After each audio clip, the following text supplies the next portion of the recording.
Olá, pessoal. Então vamos tentar de novo. Nós estamos tentando fazer a live com o professor Daniel Mitidiero. Na live anterior que a gente começou, deu uma certa instabilidade na internet. Eu agradeço a gentileza do professor para a gente ter a possibilidade de reconectar novamente. E agora eu vou iniciar a live novamente.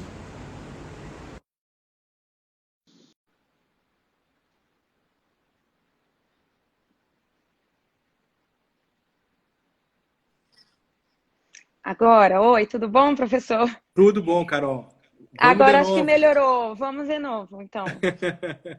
Olha, eu vou começar tudo de novo, então, de Tá, maneira mais obrigada. resumida, mas eu vou fazer isso.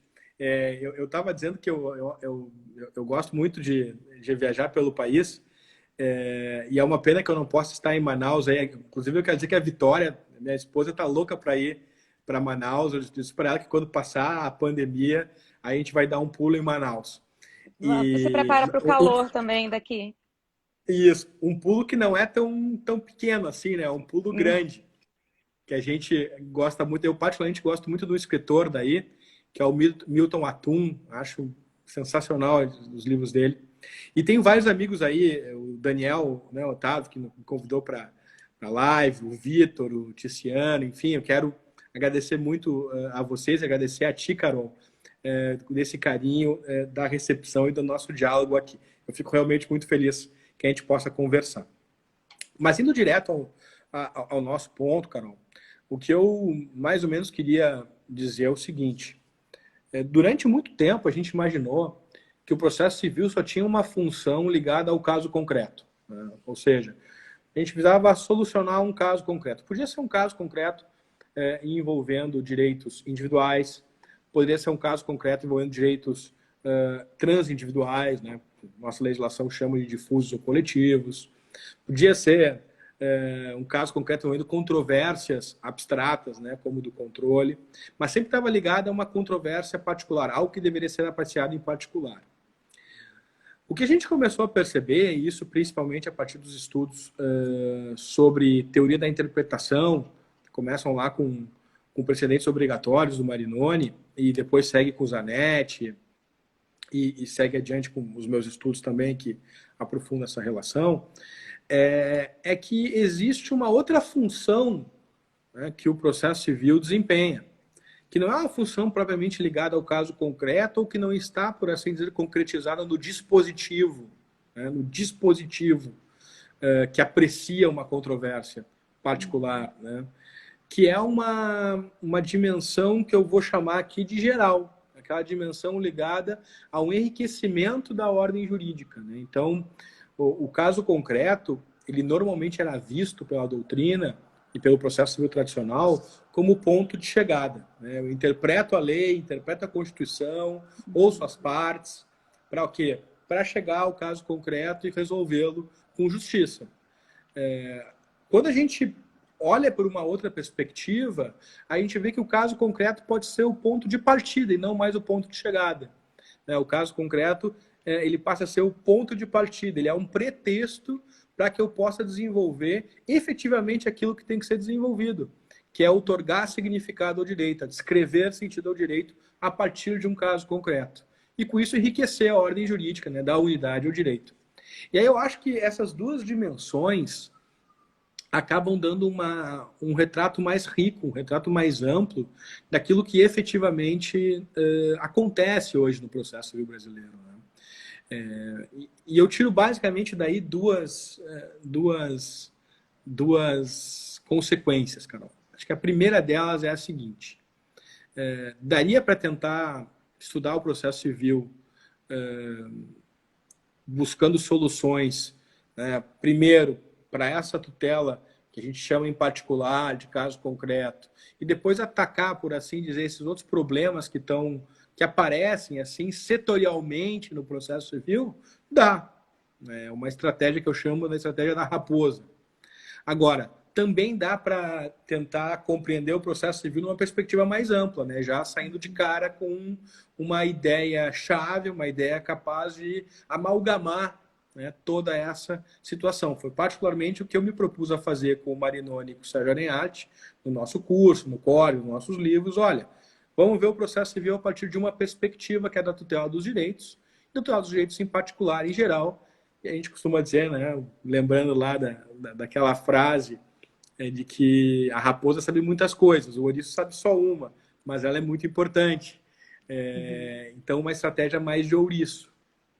E o legal disso tudo, que daí vem a segunda consequência, e o legal disso tudo é que a gente acaba vendo que o Código do Processo Civil, ele se deixa ler nessa perspectiva mais ampla, né? Eu costumo dizer o seguinte, tá? Para fazer uma leitura de A a Z do Código de Processo Civil, do artigo 6º ao artigo 926, para ter bem presente essas duas dimensões. Lá no artigo 6º, a gente sabe que está positivado o princípio da cooperação, enfim, cooperação entre os participantes do processo, mas tem uma parte final do artigo que é muito importante, que ela diz basicamente o seguinte, olha, os participantes do processo devem colaborar a fim de viabilizar, né, a realização, a concretização de uma decisão de mérito justa, efetiva e tempestiva para o caso concreto. Ponto. Tutela dos direitos em particular. Já o artigo 926, então, eu vou lá e dou um salto de 920 artigos, eu vou encontrar outra dimensão da tutela dos direitos, que é a tutela dos direitos em geral. As cortes, né, têm o dever de prover segurança jurídica, né, de fazer com que o direito seja íntegro, seja coerente. Eu costumo dizer, as cortes supremas têm o dever de promover segurança jurídica, liberdade e igualdade. E eu acho que a gente consegue organizar bem assim o processo civil com essa dupla dimensão. Não sei o que tu acha, mas eu acho que dá para fazer alguma coisa. Eu quero dizer, professor, e aí já aproveitando, porque a gente teve que encerrar a live anterior para conseguir uma conexão mais estável, então já aproveitando, eu sempre me baseei muito na doutrina do professor Mitidiero, Marinoni e Sérgio Arenhart também. Aqui, né, eu sou professora de processo civil, eu precisei me afastar em função do doutorado, mas eu era professora de processo civil de curso de graduação, e os meus alunos sempre que perguntavam qual o livro, qual a doutrina, enfim, eu sempre indicava essa obra que é o curso de processo civil, por causa justamente dessa característica, né, que agora eu estou tendo uma explicação direta, né, sua, e isso realmente para mim é muito importante. Mas era justamente a característica que eu já percebia, né, uma característica não necessariamente dessa dupla dimensão, mas de que de alguma forma tudo ia chegar numa unidade, né? E não é só a partir do Código de 2015, né, que existe essa perspectiva, né, de vocês. É uma perspectiva anterior. E eu que tenho acompanhado aí desde a minha especialização, eu tenho percebido isso. Infelizmente, eu não tive essa doutrina, a doutrina que eu estudei na graduação foi do professor Humberto Teodoro Júnior, mas eu comecei a ter contato com a doutrina de vocês já na época da minha especialização. E isso eu agradeço, né? Agradeço pela explicação. Mas é exatamente isso. Inclusive, uma das minhas preocupações durante o doutorado era essa ideia de que às vezes a gente tem alguns casos que são resolvidos, por exemplo, aqui no Amazonas de alguma maneira, né, de certa maneira, mas, por exemplo, aí no sul do Brasil a gente já teria um outro tipo de solução. E isso dependeria tanto, né, do tipo de estratégia processual, ou também dependeria até propriamente do juiz, dependeria da boa vontade do servidor, às vezes que está lá, né, querendo ou não querendo, o processo poderia andar um pouco mais rápido ou não. Então, tem toda essa preocupação que, de fato, eu acredito que a gente precisa... A gente tem enfatizado isso aqui nas lives da comissão, que é uma mudança de perspectiva, uma mudança de cultura com relação ao processo civil. E tu sabe, Carol, eu acho que tem uma coisa que é super importante a gente perceber, né? A gente vai virando páginas ao longo da vida, né? Nas nossas vidas pessoais, nas nossas vidas profissionais, nas nossas vidas acadêmicas. E essas páginas, elas também acontecem na história do direito, né? Era muito comum a gente ter até bem pouco tempo atrás, a ideia de que a doutrina ela deveria exercer um papel meramente descritivo e avalorativo daquilo que foi posto pelo legislador, né, nos documentos normativos. Então, qual é a tarefa do doutrinador? A tarefa do doutrinador é, de algum modo, expor de maneira didática aquilo que o legislador acabou trazendo, né? Sem que ele possa fazer, por assim dizer, política do direito, sem que ele possa dizer quais são as alternativas que devem ser seguidas pela sociedade civil para que a gente tenha as melhores técnicas processuais voltadas para os efetivos resultados que a gente tem que buscar. Naturalmente, isso tem uma história, né? Todos nós sabemos que essa tentativa de ver na ciência do direito um papel descritivo e avalorativo, ela aparece na teoria pura do direito, né? Kelsey, em 1934, lança essa ideia, que naquela época era uma ideia muito importante, porque, afinal de contas, o pessoal queria passar como direito, na verdade, a sua interpretação a respeito do direito. Então, tomar consciência disso era algo importante. Mas depois que a gente toma consciência de que uma parte do direito tem a ver com conhecer significados mínimos, né, com argumentar em torno desses significados, mas que, ao fim e ao cabo, preciso me comprometer com uma determinada maneira de ver o mundo, com alguns projetos de vida, a gente começa a ver que o papel da doutrina não pode ser simplesmente descrever o sistema do código, né? Na verdade, o papel da doutrina é reconstruir o significado das exposições. E eu acho que esse é um ponto importante que acaba, por assim dizer, caracterizando a maneira como o Sérgio, o Marinoni e eu procuramos trabalhar os nossos livros, né? Que é a ideia de construir em diferentes monografas,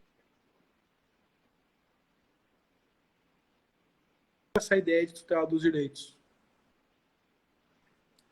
Eu acho que isso acaba ajudando bastante mesmo. Aliás, agradeço, fico feliz de ouvir tu dizer isso. Sim, porque é importante, né, professor, para poder registrar. Nós estamos distantes, e eu acho que essa é a maior, um dos maiores ganhos que a gente teve na pandemia. Eu acredito que aí em Curitiba, Porto Alegre. Aí em Porto Alegre a situação ainda esteja bastante. Eu não sei como é que está a evolução da pandemia, mas aqui em Manaus a gente já está voltando à nossa vida normal. Mas a nossa distância, né, apesar de agora a gente ter internet, a possibilidade de se falar e a possibilidade de fazer uma live como essa, a importância que vocês carregam, né, por levar o conhecimento por meio dos livros, e aí acabam influenciando a gente aqui, no norte do país, bastante distante, mas a gente tem essa influência. E eu procuro realmente tentar transmitir de alguma forma o conhecimento que eu obtive com vocês durante também a minha vida acadêmica. Professor, eu tenho eu não sei se você já acabou a sua exposição. Não, na verdade eu posso ficar falando sobre esse tema, mas se tu tem alguma pergunta, é uma ótima, vamos conversar. Não, eu vou te deixar à vontade, então, para terminar, para a gente continuar a exposição. E eu só queria aproveitar para dizer que tem algumas pessoas aqui, né, na live, e agradecer a presença de todo mundo que está aqui, apesar de todos os nossos problemas de conexão que nós tivemos anteriormente. Então, eu queria aproveitar e agradecer todos que estão presentes, os professores de processo civil, que eu não posso dizer o nome de um sem dizer o nome de todos, mas todos os professores que estão aqui presentes, eu agradeço muito o prestígio para a live da nossa comissão. Sabe, Carol, eu tenho uma coisa que eu quero chamar a atenção para esse tema da tutela dos direitos, que é o seguinte. Então, desde que a gente reconheceu então, que a tutela dos direitos tem uma dupla dimensão, essa dimensão do caso concreto e a dimensão da unidade do direito, então se abriu um novo mundo para o processo civil. O processo civil começou a se ocupar de temas que ele não se ocupava antes, né? Eu costumo dizer que a teoria do direito invadiu o processo civil. E aí começa a necessidade de a gente distinguir coisas, né? Acho que é muito importante a gente distinguir coisas.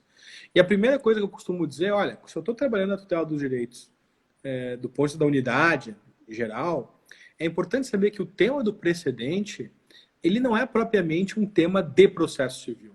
O tema do precedente, ele é um tema da teoria geral do direito, né? Quando eu falo em precedente, eu falo em fonte do direito. E isso é importante porque a gente desenvolve esse raciocínio sobre precedentes e ele se presta a solucionar problemas de direito constitucional, problemas de direito do trabalho, direito penal. Quando eu digo, olha, o Supremo Tribunal Federal ou o Superior Tribunal de Justiça outorga um significado ao direito a partir de casos, eu não estou me referindo simplesmente a casos que entram dentro do processo civil. São casos de um modo geral. E eu acho que essa é uma perspectiva muito importante, porque acaba também fazendo com que a gente não caia na tentação de ver o sistema de precedentes brasileiro como uma simples técnica para gerir casos de massa. O sistema de precedentes, a unidade do direito no Brasil, não tem nada a ver com casos de massa. Isso é algo assim acidental, é um produto secundário.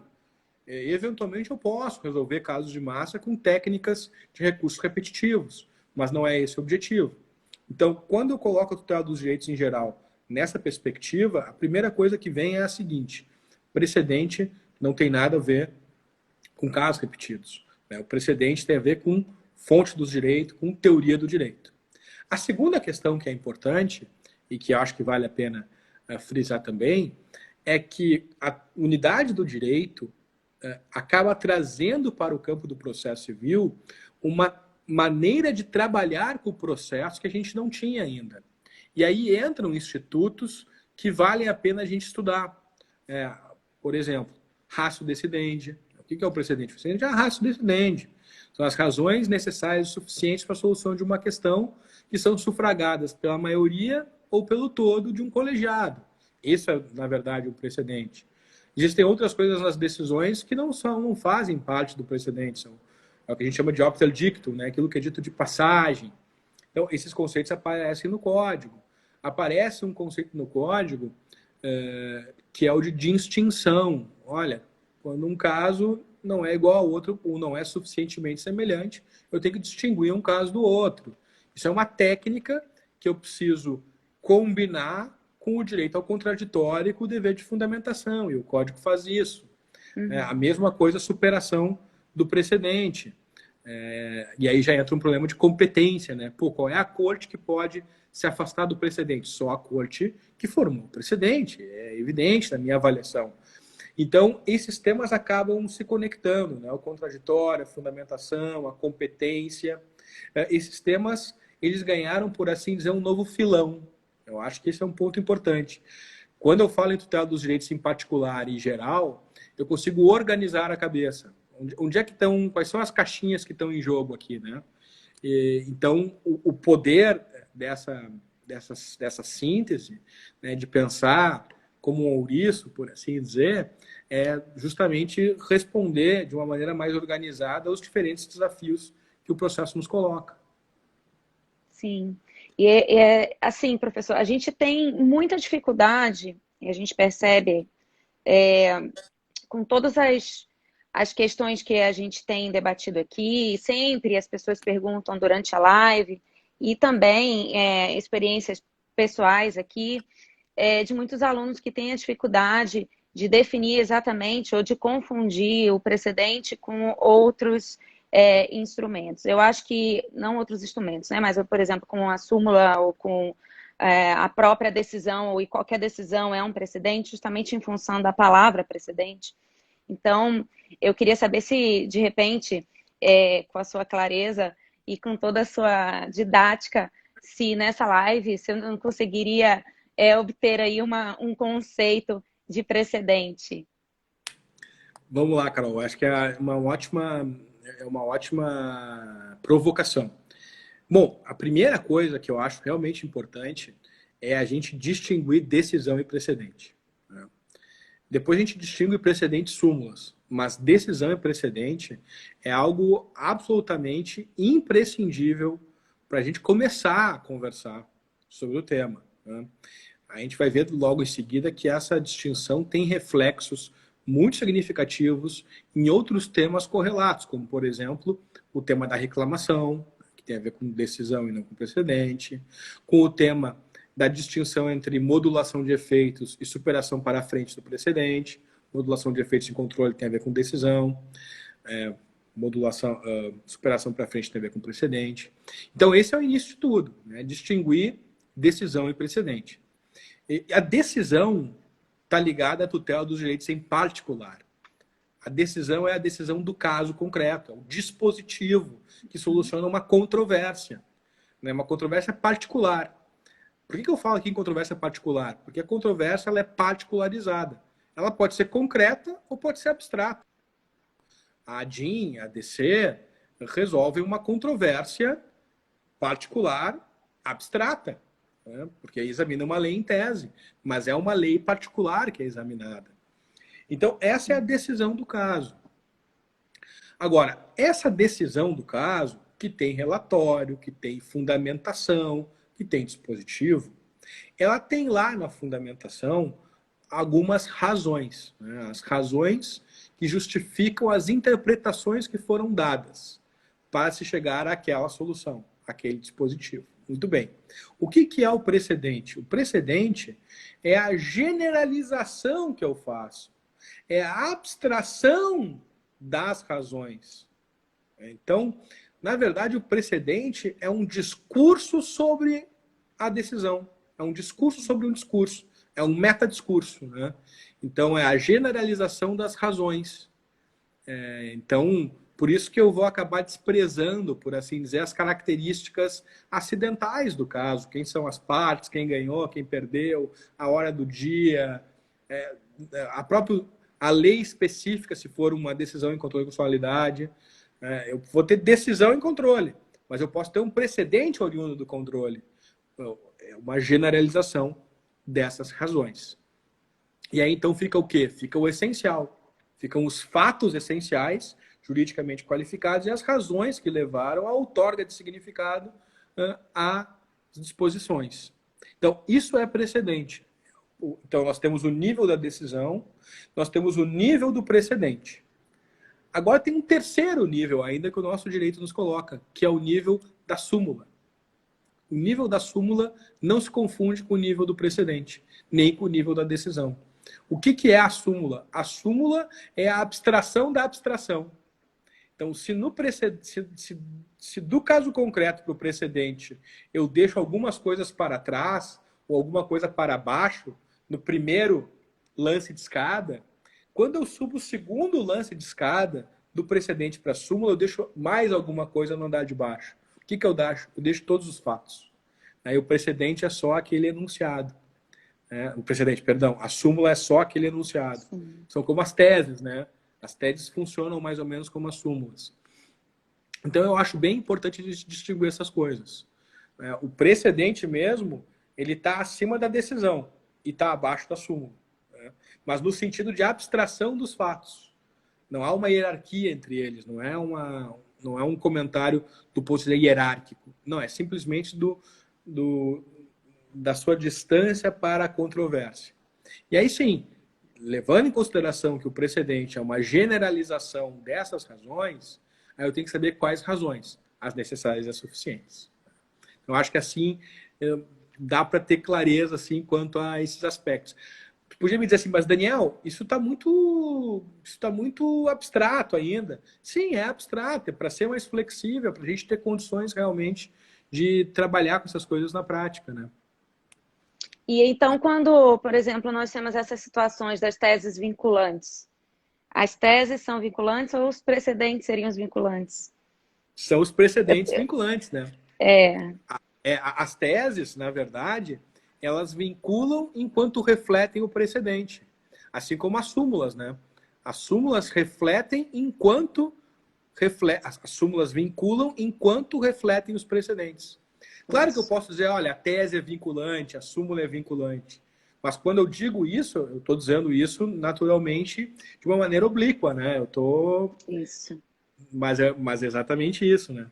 Exato. Entendo. Estamos de acordo. Entendo. Estamos de acordo, exato. Eu acho que essa é a maior dificuldade que nós temos, porque como a doutrina é uma doutrina muito... a gente ainda está começando a trabalhar sobre esse assunto, então eu acredito que surjam várias maneiras de pensar, e aí a gente tem essa dificuldade de realmente identificar o que seria, o que não seria o precedente. Eu tenho para mim, professor, eu não sei se o senhor concorda, mas eu tenho para mim que o precedente, ou pelo menos a maneira como a gente, não bem o precedente, mas a maneira como a gente está organizando, ou a maneira como o código escolheu organizar, e talvez em razão dessa influência que eu sofri da doutrina, da sua doutrina, eu tenho essa ideia de que os instrumentos de uniformização que nós temos, na verdade, é um caminho para a gente conseguir obter no futuro, quem sabe, um sistema de precedentes forte, e a gente saber, ao invés de citar uma súmula ou de vincular uma súmula e entender dessa maneira, a gente está ali no caminho de transição. É mais ou menos isso que eu tenho tentado entender dessa maneira. Não, eu tô de acordo, Carol, é exatamente isso. Mas eu acho que tu me comentaste algo que é uma coisa que vale a pena a gente sublinhar, sabe? Porque às vezes a gente fica um pouco angustiado em achar que as coisas não estão se transformando. Eu sou um sujeito super otimista, eu acho que a gente está com uma prática que vem se transformando paulatinamente e as coisas estão acontecendo, né? Se tu fores perceber, assim, o primeiro livro... Há um livro sobre história do precedente, mas que mistura súmula, precedente, que é o livro do professor Cruz e Tucci, que é de 2004. Tá? Depois tu tem o livro da Patrícia Perrone Mello, que é sobre precedente na perspectiva do direito constitucional, que é de 2009 ou 2008, não me engano. Ligado ao direito constitucional. E depois tu tem o livro do Marinoni, em 2010, que é ligado aos precedentes de um modo geral. Né? E aí sim coloca a questão no plano do precedente vinculante e geral. Então, se tu for pensar que a gente está trabalhando assim, de uma maneira mais geral, só há 10 anos com esse tema, e que o Código já está só há 5 anos aí, eu acho que a gente fez vários avanços. A jurisprudência do Supremo Tribunal Federal fez vários avanços, o STJ fez vários avanços. É natural que muita gente ainda hoje tenha dificuldade de trabalhar com isso, nos tribunais, na advocacia, em todos os lugares. Mas eu acho que a gente está caminhando para um sistema de fortalecimento da tutela dos direitos. Né? Eu não tenho a menor dúvida de que esse caldo de cultura está mudando, mas naturalmente leva tempo para isso acontecer. Exatamente, professor. Obrigada, professor. Eu tô assim, eu perdi um pouco o controle aqui do relação ao nosso tempo, em razão da nossa saída e dos nossos problemas técnicos que nós tivemos anteriormente, mas acredito que a gente ainda tem aí alguns minutos para continuar a conversa.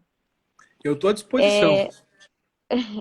E nesse sentido, professor, eu gostaria, então, de aproveitar que a gente ainda tem alguns minutinhos, de perguntar a sua opinião a respeito desse, já que a gente está falando de tutela, né, tutela de direitos e de toda essa dimensão que envolve também os precedentes. Quando a gente fala dos precedentes, a gente também tem falado ultimamente do próprio... Esse barulho é a minha cachorrinha que está pedindo comida. Não tem problema. Do próprio... Deixa ela pedir, depois eu dou. Do próprio, da questão da tecnologia, né? Então, como que a tecnologia e essa maneira de organizar esses precedentes de uma forma robotizada, digamos assim, como que você enxerga isso? Eu acho Eu entendi. Boa, Carol. É uma boa pergunta essa. Eu acho que é um pouco inevitável isso, né? Eu acho que são duas coisas. Uma coisa é a gente ter, e isso sempre foi da essência do sistema de precedente, o registro dos casos julgados para que a gente possa fazer as comparações devidas e a partir daí desenvolver o direito, né? Na Inglaterra, até muitos autores costumavam dizer que a gente poderia contar a história da Inglaterra e dos precedentes a partir do desenvolvimento dos reports, né? Do case law. Eu acho que nós temos um sistema interessante de registro de decisões, né? E a gente tem, isso é óbvio, né? Mas eu acho que é bom eu dizer isso porque é para a gente ter dimensão das coisas. A gente tem um sistema de dados abertos, fornecidos pelos próprios tribunais, público, toda e qualquer pessoa pode acessar. E a gente pensa que isso é algo óbvio, mas isso não é algo óbvio. Por exemplo, existem muitas discussões nos países escandinavos, por exemplo, sobre o acesso a esse tipo de decisão, a esse tipo de informação. Na França, por exemplo, também se discute sobre o acesso à jurisprudência e, inclusive, se discute direitos autorais a respeito da jurisprudência, como citar, quem pode ser remunerado no serviço público de justiça. Claro que tudo isso está imbricado com a ideia de accountability do Poder Judiciário, do poder de controle das partes, enfim, mas isso não vem ao caso agora. De modo que eu acho que a gente tem um bom sistema de report digital, né? Isso é uma coisa, acho que está super bem. Outra coisa é a tendência crescente que nós temos à utilização de algoritmos de inteligência artificial para solução de casos, né? Solução de questões. Realmente é um tema que está na minha agenda, eu tenho que estudar mais isso, mas eu acredito que a gente vai desenvolver isso e tem que desenvolver de modo a que os programadores, né, porque ao fim e ao cabo é gente que muitas vezes não tem o conhecimento do direito, os programadores tenham o cuidado de alimentar essas bases e, por assim dizer, formar esse algoritmo de modo a compreender a máxima discutibilidade do caso, vê-lo de diferentes perspectivas. Eu acho que a gente tem que começar com um regime experimental para determinados tipos de litígios, um determinado tipo de julgamentos, para a gente ter controle sobre a qualidade, sempre submeter a uma possibilidade de uma revisão mediante embases declaratórios. Eu acho que se a gente fizer isso, a gente vai fazer uma transição, ou pelo menos uma agregação dessas ferramentas de uma maneira mais segura, de uma maneira mais segura, enfim, menos abrupta. Não sei o que tu acha, mas eu acho que é por aí. Eu acho também, é nesse sentido. A minha preocupação é com relação a essa parte ética, de quem vai fazer a transcrição daquilo que efetivamente estava na decisão para aquilo que o computador seja capaz de entender. Porque enquanto a gente está só fazendo o controle de tudo que foi decidido por meio dos instrumentos, né, da tecnologia, é uma coisa. Outra coisa é a partir do momento que a gente permitir que os computadores comecem a decidir utilizando os precedentes. E eu acho que aí nós vamos ter um problema, talvez, um outro tipo de situação que a gente vai ter que pensar. Professor, eu gostaria muito de agradecer a nossa conversa. Gostaria de agradecer a sua disponibilidade, a sua simpatia, a sua paciência, né, com nossos problemas aqui que nós tivemos de conexão. É isso. Eu realmente aprendi muito durante essa live, eu acredito também que todos que estão presentes também aprenderam. A live ela vai ficar salva no Instagram da comissão. Todas essas minhas declarações aqui não são elogios gratuitos, professor, são realmente em razão de toda o seu trabalho, o seu potencial que tem se espalhando aí, está se espalhando pelo Brasil todo, inclusive a gente aqui do Norte. Então, eu agradeço muito a sua disponibilidade, novamente, em nome da comissão, em nome do Dr. Daniel, me coloco também à disposição, vou entregar também um tempo para que o senhor possa fazer seus agradecimentos. Bom, muito obrigado, Carol. Não, eu só tenho a agradecer. Eu fico feliz a gente poder chegar aí no norte do país, mais especificamente, né, mas enfim, a todo o país, conversando. É uma alegria estar aí contigo, estar com os amigos aí de Manaus. Eu estou super à disposição. Espero que a gente possa sempre conversar, além de eu poder, enfim, discutir com vocês. A gente sempre acaba vendo muitos amigos na timeline, né? Acabei vendo o William Pugliese aqui, viu o Serginho, enfim. Eu quero dizer que é realmente uma grande alegria. Quero reiterar aqui meu agradecimento ao Daniel, ao Vitor, ao Ticiano, a ti. Olha, só tenho a agradecer por poder começar a semana com esse bate-papo incrível. Muito obrigado. Legal, professor, obrigada. E fica com o convite para quando tudo isso acabar, vir aqui conhecer, trazer a Vicky aqui também para conhecer a gente, conhecer também a nossa gastronomia e o nosso calor. Tá bom, professor? Muito obrigada. Vai ser um prazer. Até a próxima. Beijo. Até. Um beijão. Tchau, tchau.